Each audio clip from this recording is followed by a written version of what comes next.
So the first step that we're going to do at this point is we're going to put in the rest of our centers. Now that we've done this, we've earned the right to look at this as a domino, purely a domino, and we're going to put in all of the rest of these centers. These are now bandaged down, so we are okay. So what I'm going to do is just start moving things in as best I can. Turn. Okay, so this and this is good. And now what we want to do is we want to start getting these centers in as well. So very simply, I was able to get all of my centers. Now notice I caused minimal damage. I still have these edges over here. I did put these out, but that's okay. That's not going to be a huge problem. I can get that in by domino techniques. So these centers are all in. How about here? Well, I'm going to do the same thing. First off, I'm going to finish my centers up over here. So I'm going to just put things in that look like they can come in easily. So we're good over here.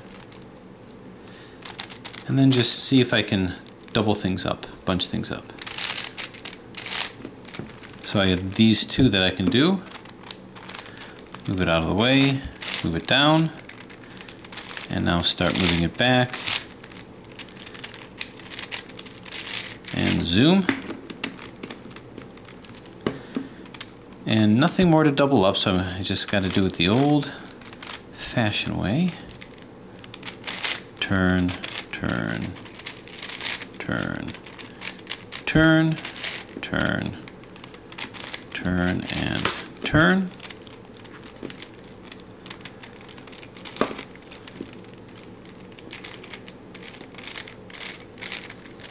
Might as well get this center in. Every little piece needs to be put in. So this is good here. Turn, turn, turn, turn, turn, and turn. Wow.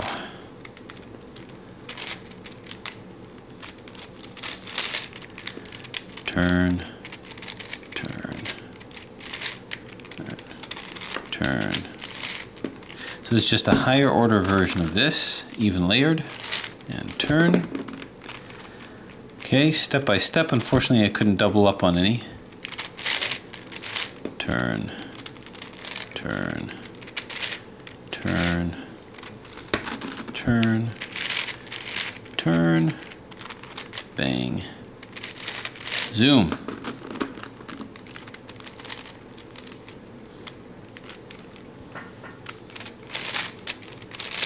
Turn,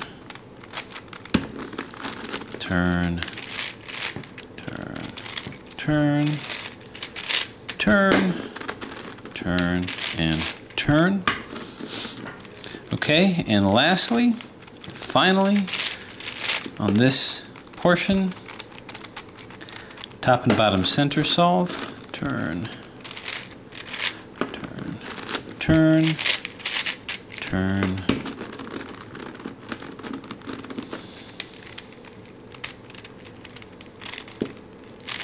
turn, and turn. Okay, so finally we have all of these in. Now what we need to do is do the same thing on this side. So we had these centers in, now we have to do what we did before. Alright, so I'm going to do the same kind of strategy, but we have to isolate things a little bit more. I'm afraid I'm not going to get quite as lucky with this guy as I did with that guy over there.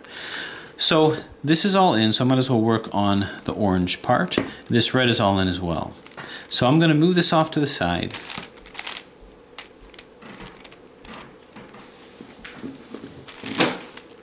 And move this into here.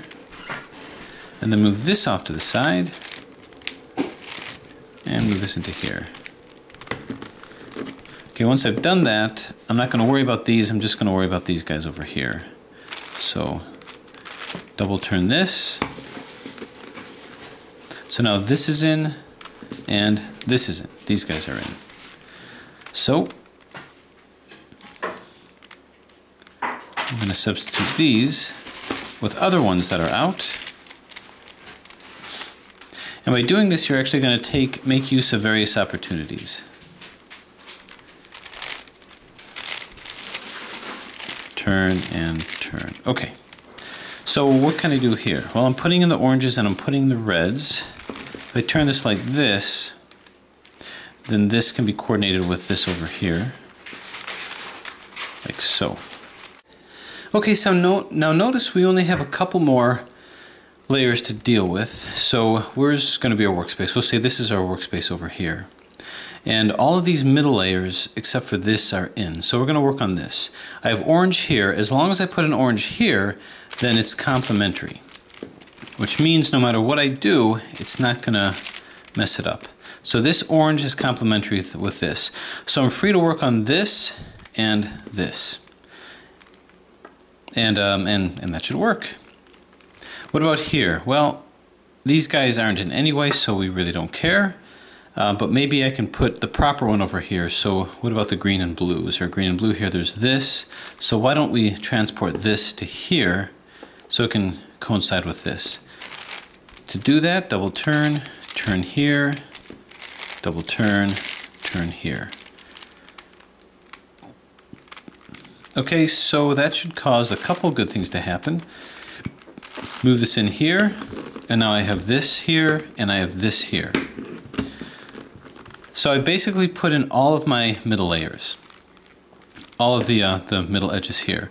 So blues here, let's make sure we move a complementary blue over here so that I don't mess things up. That is going to be over here, so double turn. This complementary strategy is something that's pretty unique amongst different puzzles. I find I use them a lot on these giant cuboids. So now that I have that, I'm going to be getting these terminal ends here. So what can be done? Okay, so now we double turn here and we got a bunch of good things happening. So all these are in except this red and blue here, and we've got this over here. So let's start putting in what we need to. I want to move this blue to the proper blue, say over here. This has a lot of issues, so let's move this to here. Turn, turn, turn. Okay, which is good because now this red is complementary to here, this blue is complementary to here. These two are fine, they're taken care of, but this and this are not complementary, so either I have to move an orange into here or a blue into here. Here's an orange, let's move an orange into here. Turn here, double turn, bring it up, and here. This is what I enjoy about these puzzles, the need to use strategy. So now that I have complementary layers on each side, I simply move this over here. So this is in, and this is closer to being where it needs to be. So now I should have just two that are left, and that's these two. Let's see if we can't move them into a complementary situation. What I'm actually going to do is turn, is I'm now going to take this and move this to here. Turn, turn, turn. The reason is because I knew that this was going to coincide with this. So now the other one, which is here, is going to be moved up to here. Turn, bang, zoom, pow. Okay, so the strategy is actually a lot of fun. So this is going to move down to here. The only problem is that this red and this green are not complementary. So what I'm going to have to do is bat them out. Can I get another red one down here? And the answer is yeah, this one. So this is going to make its way down to here. Turn, turn, turn.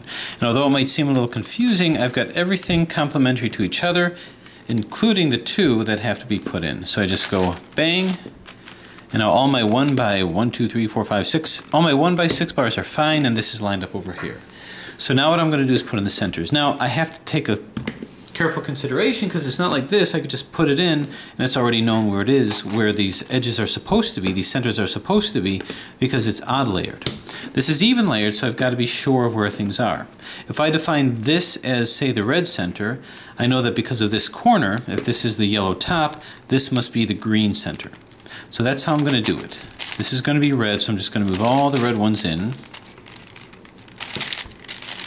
And now the green must be over here, not over here. So I have the freedom to do practically anything with it.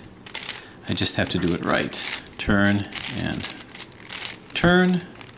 And this one comes in like so. 1, 2, turn, 1, 2. Okay. Now this one has to be the orange one. Turn, turn, turn. Oh, that was a strange way of doing it. Turn,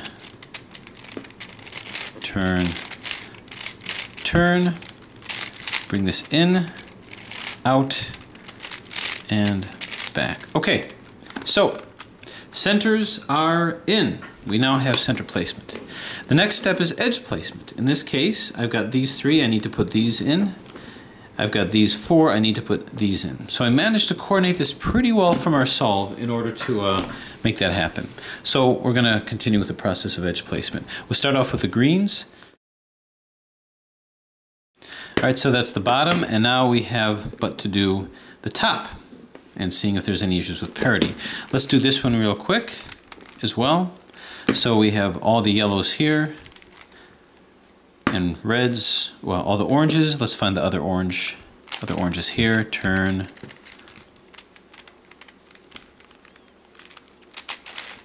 double turn, that's in here.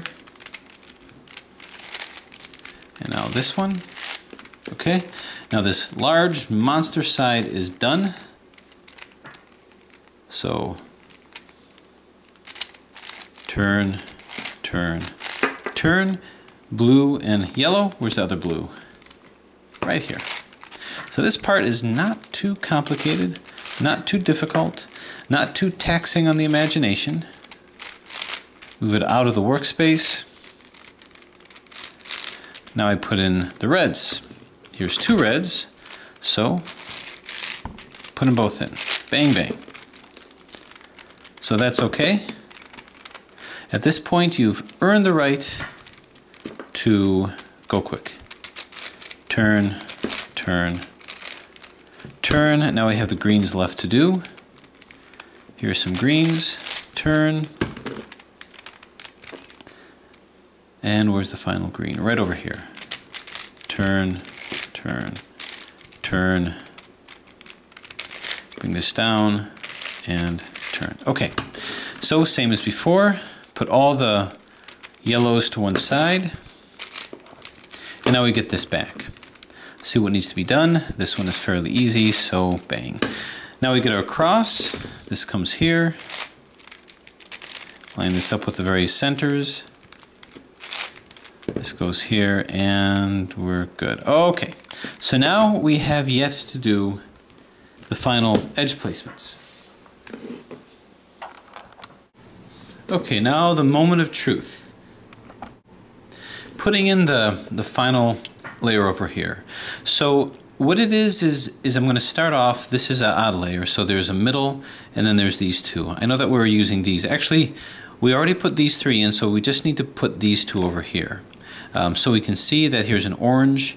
I want to put an orange one over here so that I can do a corner swap, because this is going to be an edge collectively. I already spent the work, did the time in my cube solve to put these in.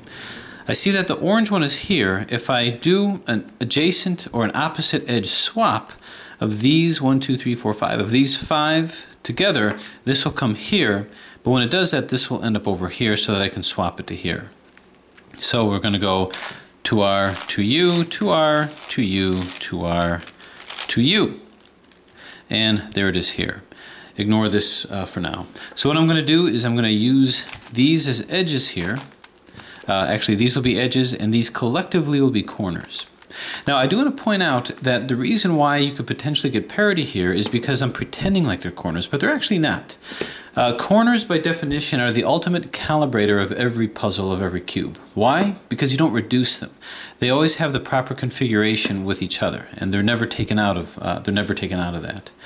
So because of that, because this isn't an actual corner, it can move around. There's a possibility of getting parity within these layers, but you'll never get parity over here. So we'll do an adjacent corner swap. To our U, to our UI, to our UI, DI, to our U, to our UI, to R.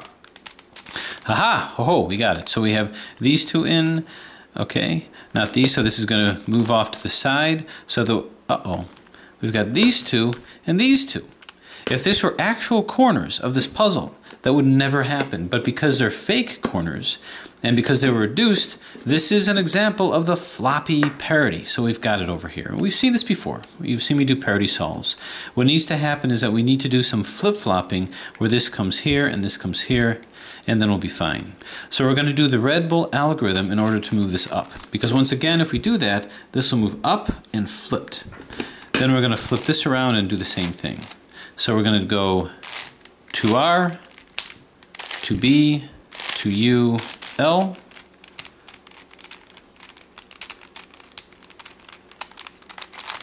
2 up, RI, 2 up, R, 2 up, 2F, R, 2F, LI, 2B, 2R. So you can see these are up and they did get flipped. So I'm going to take these. Now notice I'm not just going to turn it here, I'm going to turn it here because I'm going to end up bandaging this within when I move these up. So move this over here so that I can take this and move it up to here. Because when I do that, this will then be down to coincide with this down red one, and this will be up to coincide with this one. So I'm going to move this up over here. Another Red Bull algorithm will do exactly that. This will flip up, this will flip down, this flipped up white and blue will match this flipped up white and blue over here. 2R, 2B, 2U, L, 2 up, RI, 2 up, R, 2 up, 2F, R, 2F, LI, 2B, 2R.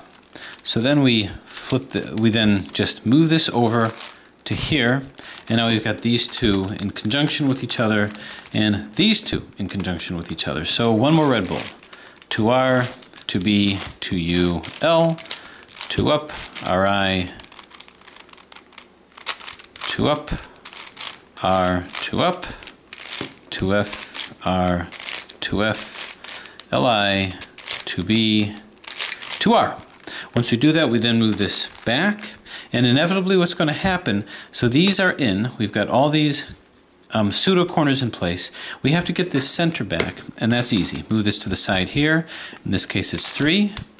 Move it over here to make this side. Swing it out of the way, move it down, bring it back, swing this back here, bang, and zoom. So you can see that the floppy parity has been taken care of. So now all I have to do is I have to put these corners in, these edges in, and I'm going to be moving them around. So we'll do an adjacent edge swap to move this to here and this to here. So I'll have all the red ones in.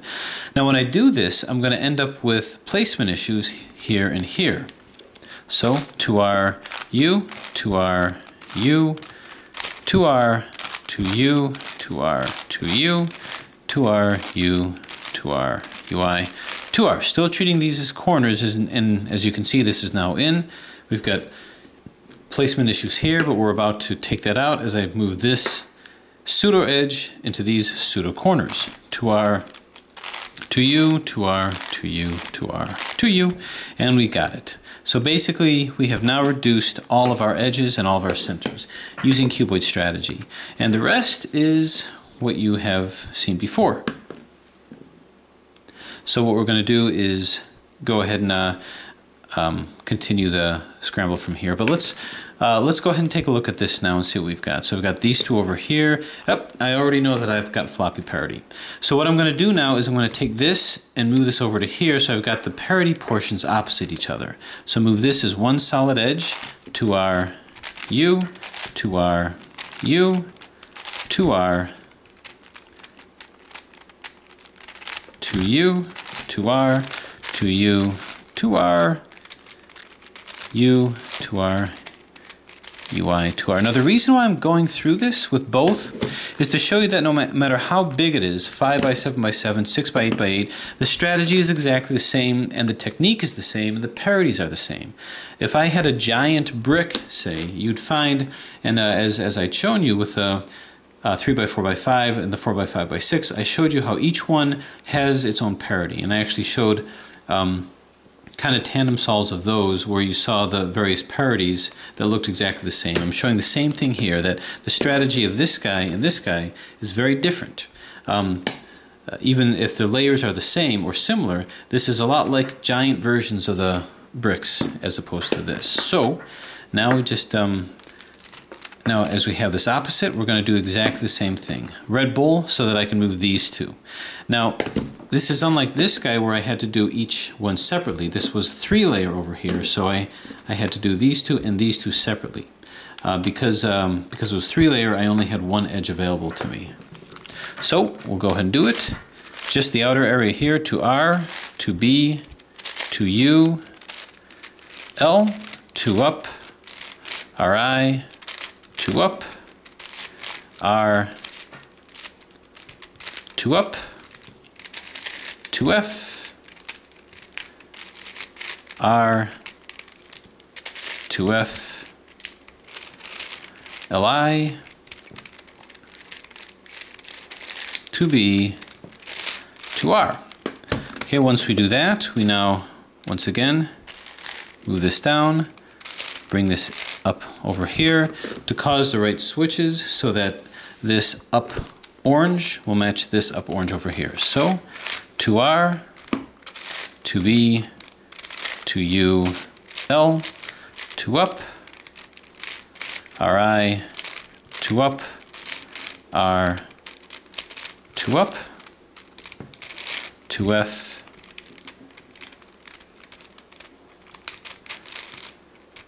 R, to F, LI,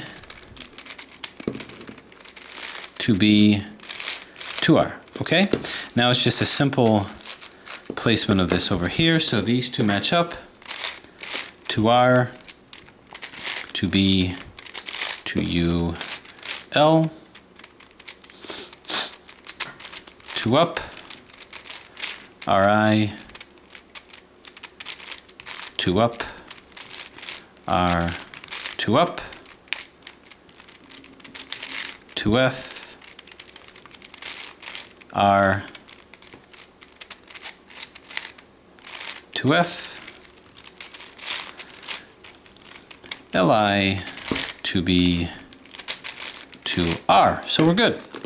We're good here. As a matter of fact, the whole thing got put in, and now we just move this down, and we have these 4 to get in, which I can predict is over here. Move this here, and go like so.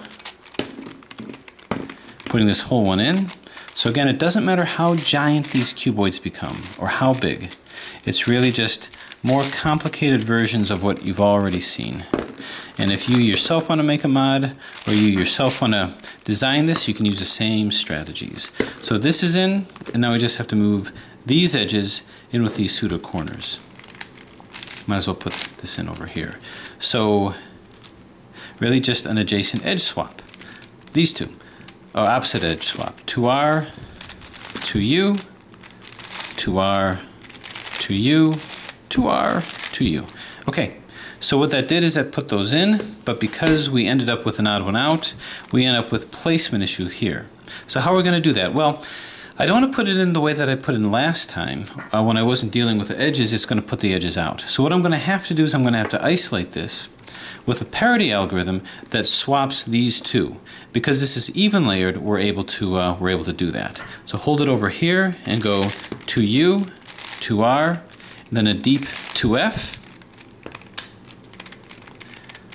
then to U in the middle, to U just above, then deep to F, to R, to U, and that's the way of getting this back. So we now have edge placement. So complete corner placement and edge placement with each one. Now I could start flipping these around, but I'm not going to do that quite yet. Okay, so from here, what we do is we put it in domino style. We're basically reducing this to a 3 by 3 by 2. We already have 1, 2, 3. So we got a 3 by 3 by, but we still have 1, 2, 3, 4, 5. So what we're going to do is we're going to start from the middle on up. And that's a process of making a middle membrane and then everything above that. This is odd layer, so we're always going to have this middle membrane here, which is its own complement. So we're again looking at complementary layers. The archetypic 3 by 3 by 2 is you have 2 complementary layers, a top and a bottom. With here, in an odd layer puzzle, you have a middle area that's its own complement. It only mixes with each other. But these two are going to be complementary layers and these two. With even layer, you don't have a non-complementary middle layer. You've got these two which are complementary. These two collectively will become the middle layer. And then you go above that and above that. So the first thing that I'm going to do is I'm going to actually put in the middle layer over here. So this needs to be put in. This is done basically just by positioning. We just kind of see what needs to happen here. This needs to come down to here. So I'm just going to double turn this like so.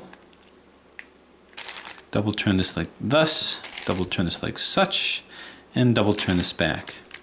Okay, now that's okay. What I have is I have these two that are kind of out. So what I could attempt to do is what I'm going to do is I'm going to keep this the same. Because now what I'm going to do is I'm going to put these two layers in, this and this. This will be up and down. If I had this rotated appropriately, then this is going to be subject to placement issues as I'm doing swaps of one quote corner, one edge down to another. So as these are swapping, this will come in and out depending on that. As I'm doing adjacent edge swaps or opposite edge swaps, this will also create placement issues too. So let's start off with this. This will be my low layer. So now here, there's no parity to worry about. I'm looking for corners that are in. These two corners are in. So I'm going to move this to the left. I see the blue. Now I don't even have to look at this because I know there's no parity. I know that the blue corner is here. And when I do the corner swap, the blue one's going to end up here. Prove it to yourself. There it is. I couldn't say that with the inner layers, but I now have the ultimate calibration. These are actually true corners. Well, they're not actually corners. These are corners. But for all intents and purposes, this layer, these act as corners. So the top and bottom are solved, but now notice this middle membrane was a little out of sync with it. So we end up with this placement issue. You can call it parity if you want. It's really more of a placement issue, placement parity kind of a thing. But we want to put it back in. So the question is, do we put it back in now, or do we just kind of continue our solve and then end up dealing with these? Because as we're doing the top and the bottom here, this will end up going in and out and in and out, and so will these two. But for now I'm going to ignore this and just do the top and bottom layer here. So hold it to the side here, split it just below where you get the placement issue, placement parity, however you want to view it, to U, to R, to F, to U, then split it here, to U, to F, to R, to U, and you've got it. It's done. Now, let's finish this beast, shall we? This is a little different in that we've got to get these two. So, we now have the middle membrane over here. These two collectively are going to be the center, just like we had with this. So now we've reduced this, instead of to a 6 by 8 by 8, it's now become a, what, 1, 2, 3, 4, 5. A 5 by 3 by 3. 3 by 5? Anyway, moving on. So now we have these. Now we just got to get these guys here. We're one adjacent edge swap away from being done. And this one just happened to coordinate fine. If not, then I could just do the placement algorithm here if need be. But to R, to U, to R, to U, to R, to U, and there you have it. World record floppy solve is done. So we have both of these strategies, exactly the same with both of these puzzles. Now, with this done and with this said, my whole purpose of going through this cuboid classification thing was to let you know the kind of strategies that I use and the techniques that I use in terms of how to solve these. Whenever I get a new puzzle, I try to classify it and categorize it into a specific type and a specific form, and that'll tell me what's the best solve strategy with this. So if I were to take, say, this guy over here, this is the 3 by 5 by 7, the ultimate shapeshifter, so to speak. The question is, what's the, whoa, this is a big guy. The question is, what's the basic strategy with this guy? How would I solve this? What type of a cuboid would this be classified as? Well, it kind of looks like a brick a little bit, doesn't it? kind of has that brick look to it if you compare these over here. But in reality, because it's a shapeshifter in all sides and all angles, bricks don't do that. A brick would not be able to do this move over here, which means I cannot classify the 3x5x7 as a brick because you don't have two odds and an even or two evens and an odd. This basically is of the form of the floppy. So this is a floppy, along with the floppy parity.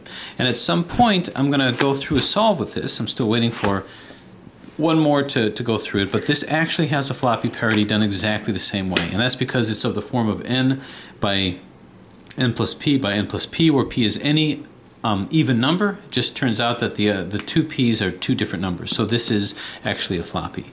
But here's my final question for you. What about this one? This one was that birthday present by Trapum. Once again, thank you very much for that. This is his shape-shifting 5x5x5 puzzle. And now when dealing with this, when looking at how best to solve this puzzle, and I will be going through a solve with this one as well, what is the strategy with this? How would I approach something like this? Does this have the form and configuration of, say, its parent puzzle, the 4x5x5? In other words, is it like a domino? Is it of the form of something like this? Is it of the form of a shapeshifter? Like the 4x4x6 or the 3x3x5? Is it a shapeshifter? Or is it a brick? Do I handle it like a brick? Or do I handle it like a floppy? So what do you think? What's the best way? Just take a look at this. We'll take a look at all the layers. How do you think would be the best way to approach this? And by approaching it those specific ways, what kind of parities, if any, would end up happening with this puzzle? I know it's not a common puzzle that's out there, so that is your challenge. How would you classify this puzzle here? Let me know what you think. So now with this done, as we conclude the cuboid classification, we pull back and see exactly what we've got here.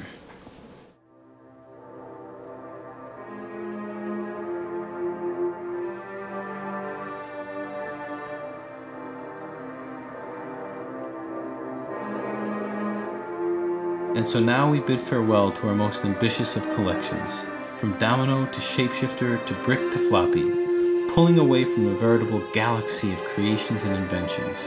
And as we pull away to regard all that which we have discovered, assembled, collected, and solved, we reflect on where we've been. That somewhere between art and science, beauty and brilliance, invention and discovery, between that which is ingenious and sublime, we will find the cuboid. Thanks for watching.